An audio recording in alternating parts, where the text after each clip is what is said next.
Apakah ini saat yang tepat bagi timnas Indonesia untuk benar-benar melangkah lebih jauh?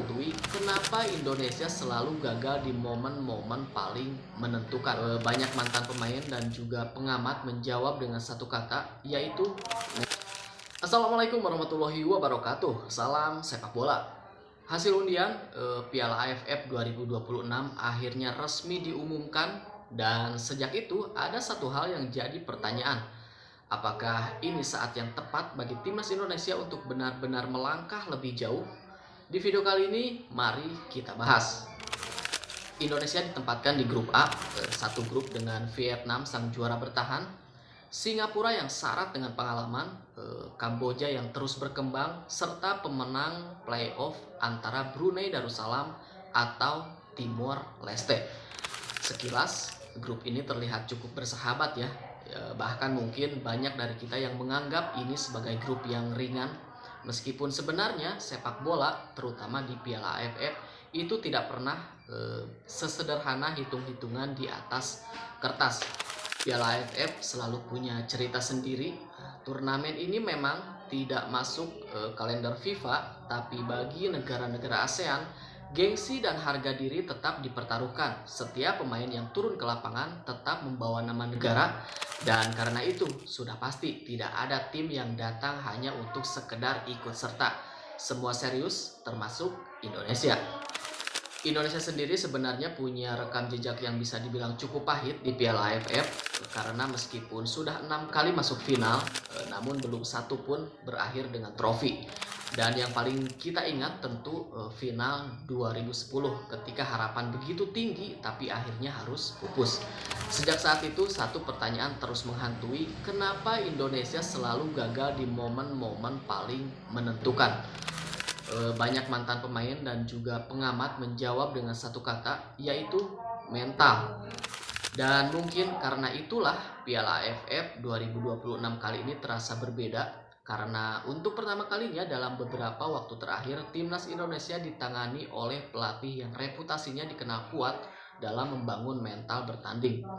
John Hedman datang dengan pendekatan yang menekankan kepercayaan diri, keberanian bermain, dan kesiapan menghadapi tekanan. Namun ya tentu tidak ada jalan pintas. Piala AFF sendiri akan digelar pada bulan Juli, periode yang cukup sulit untuk timnas Indonesia karena beberapa pemain yang merumput di luar negeri kemungkinan belum bisa bergabung karena agenda pramusim. Artinya, skuad akan diisi oleh banyak pemain yang tampil di kompetisi domestik atau BRI Super League. Situasi ini bisa jadi sebagai keterbatasan, tapi bisa juga sebagai peluang untuk melihat sejauh mana pemain liga lokal kita saat ini berkembang, dan juga pastinya ini akan jadi ajang pembuktian untuk pemain-pemain liga lokal kita bahwa mereka layak memperkuat timnas Indonesia. Tapi yang terpenting bukan di mana mereka bermain, tapi seberapa siap mental dan kematangan mereka bermain. Jika jadwal tidak berubah, perjalanan Indonesia di fase grup akan dimulai dengan laga kandang melawan Kamboja. Dilanjutkan laga tandang menghadapi pemenang playoff antara Brunei atau Timor Leste. Dua pertandingan ini secara realistis harus dimanfaatkan untuk mengamankan poin penuh. Karena setelah itu ujian sesungguhnya baru akan datang, yang mana Vietnam akan bertandang ke Indonesia. Inilah laga kunci, inilah laga penting, pertandingan yang bisa menentukan apakah Indonesia hanya bisa sekedar lolos atau benar-benar mengirim pesan bahwa kini mereka ada di level siap bersaing. Bermain di kandang sendiri tentu menjadi keuntungan besar. Atmosfer stadion, tekanan supporter, dan momentum harus dimaksimalkan. Karena setelah itu Indonesia harus menghadapi Singapura di laga tandang, tim yang mungkin tidak terlalu berat, tapi ingat kita juga sering kerepotan menghadapi Singapura. Jika Indonesia mampu melewati fase grup dengan baik, tantangan berikutnya sudah menanti dari grup lain.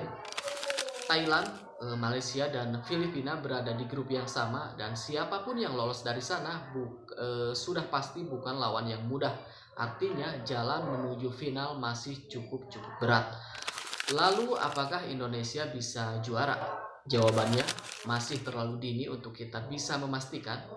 Namun yang paling penting untuk dilihat bukanlah trofi di akhir turnamen, melainkan bentuk permainan. Apakah timnas Indonesia di bawah asuhan pelatih baru bisa tampil lebih rapi, lebih berani dan lebih tenang di bawah tekanan? Apakah mereka mampu menciptakan peluang dan menyelesaikannya dengan lebih baik? Jika tanda-tanda itu mulai terlihat, maka harapan untuk mencetak sejarah bukanlah sesuatu yang berlebihan. Dan disinilah peran kita sebagai pendukung sangat penting, tidak memberi tekanan berlebihan, bukan dengan hujatan, tapi dengan dukungan yang konsisten untuk menjaga mental tim dan juga mental pemain. Karena sepak bola bukan hanya soal taktik, bukan juga hanya sekedar soal siapa yang paling bagus, tapi juga soal siapa yang paling siap secara mental. Menurut kalian, sejauh mana peluang timnas Indonesia di Piala AFF 2026 kali ini? Coba tulis pendapat kalian di kolom komentar. Terima kasih sudah menonton. Salam sepak bola. Wassalamualaikum warahmatullahi wabarakatuh.